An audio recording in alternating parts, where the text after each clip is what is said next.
siya, umikot sa bangka, and lumapit siya sa akin ng pagkalapit-lapit. As in face to face kami, yung bibig niya nakaharap sa mukha ko. And he was slowly swimming close. Honestly, kinabahan ako.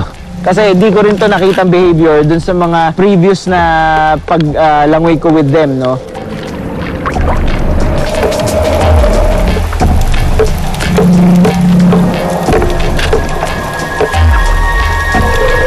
Bigla pagtingin ko, nag-turn na siya. Nag-turn siya, pero yung mata niya, pagdaan niya sa akin, nakatingin pa. Dumiretso siya dun sa boat kung saan nagpapakain. Tapos at the same time, nandun si Elson sa water kung nasan yung food. And what happened was, lumapit siya dun, same exact behavior na ginawa niya sa akin. Yung parang nakatayo siya, na yung bibig niya, halos nakadikit kay Elson. Pero ang problema sa sitwasyon this time, yung isang whale shark na mas maliit, ginawa din yun sa tabi niya, naipit si Elson. So nakita ko medyo parang nagulat si Elson.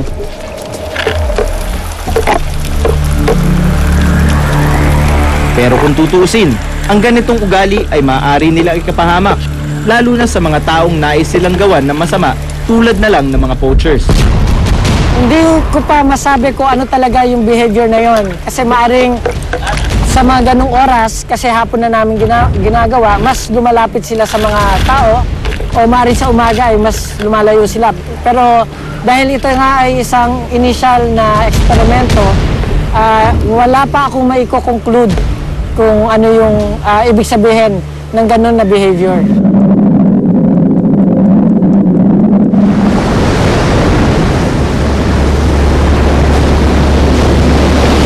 Kinabukasan, isang masamang panahon ang bumungad sa amin. Hindi rin nakalaot ang mga mangingisda. Posible raw kasing matangay ang kanilang mga bangka.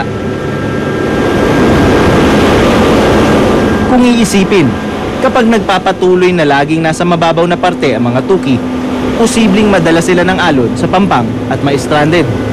At kung mamalasin, maaari pa nila itong ikamatay.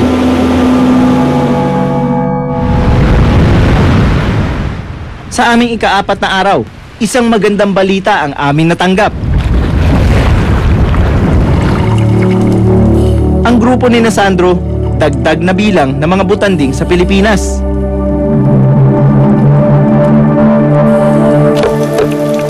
Kailangan din alamin kung nakita na ang kanilang grupo sa ibang parte ng mundo.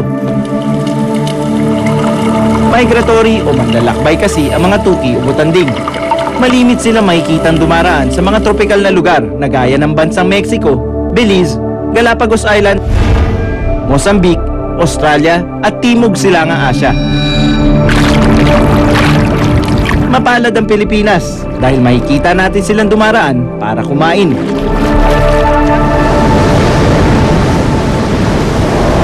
Pero nadagdagan man ang bilang ni Sandro na makikita sa Pilipinas, marami pa rin ang mapagsamantala.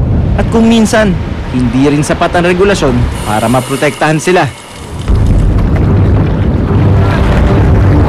May nagpa-flash po? May nagpa-flash nga eh.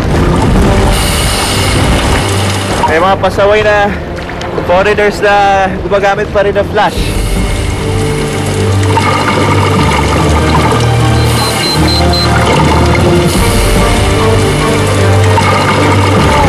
Bawal talaga mag-flash.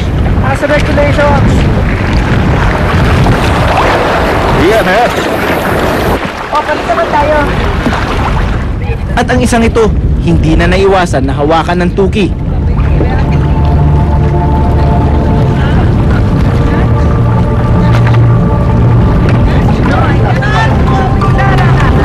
Kaya mas maganda huwag niyo hawakan.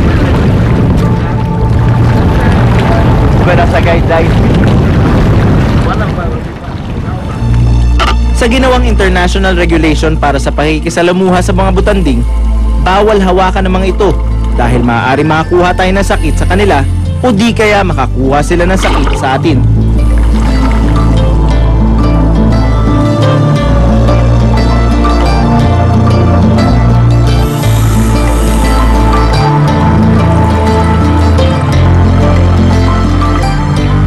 Hindi rin hinihikayat ang flash photography dahil maaaring makaapekto ito sa galaw o pag-uugali ng mga tuki.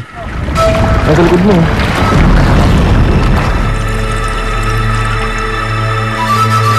I think hindi na sila naging mailap sa mga tao.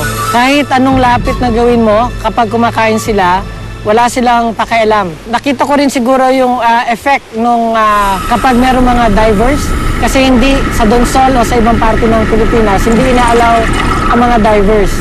Dito, allowed ang divers at madalas yung mga bula ng mga divers ay akalang pagkain ng mga butanding, kaya sila lumalapit sa mga divers.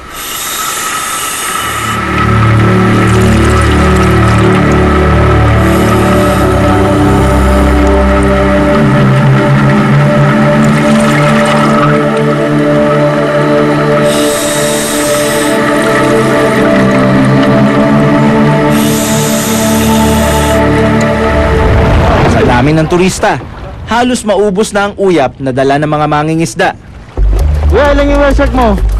Dalawa akong pinapakain. Pagpahinga nyo na naman. Ginugutom pa eh. Bakit may mga regulasyon? Bakit hindi kailangang hawakan? Anong reason? Alam na ba natin kung bakit? Doon ka sa outside, sa harap. Sinubukan namin kausapin ng mga mangingisda at napag-alaman namin na hindi pa nila lubos na nauunawaan ang mga regulasyon. Saka hindi ko sila masisisi. Wala pa silang kaalaman eh. Ngunit ngayon na binigay na natin ang kaalaman, nasa kanila ang desisyon dahil alam na nila kung ano yung tama at mali. So, nakisa ka bandisyon? Nakita ko yung urgency. Kailangan makagawa tayo ng ordinance para ma-regulate natin yung yung gustong mag-whale watching. Kasi pag hindi natin bibigyan ng tugon, baka mawala itong whale shark.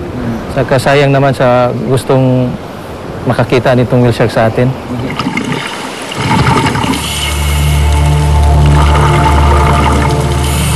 Isipin na lang natin na ang mga butanding ay nag-exist na nung panahon pa ng mga dinosaur, na wala pang mga tao.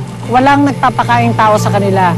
Pero nakaya nilang mabuhay ng mahigit na 100 taon o higit pa siguro. Huwag na sana nating baguhin pa yung ganong na natural na sistema, natural na proseso, at ipagpatuloy na natin yung pababayaan na lang natin sila sa wild.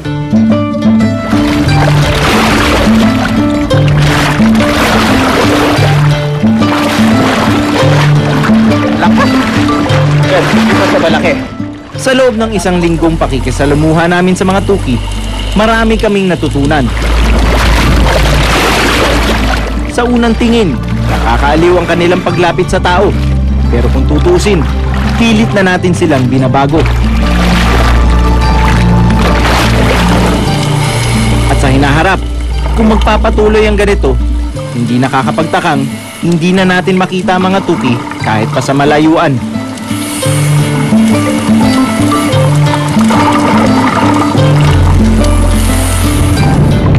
Sa lalong madaling panahon, kailangan may umaksyon para maprotektahan ng mga tuki at mas makasama pa natin sila sa mas mahabang panahon.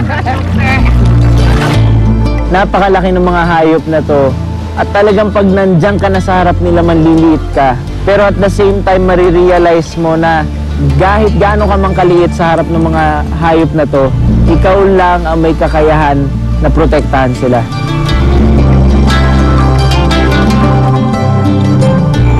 Ako si Kiko Rusca, born to be wild.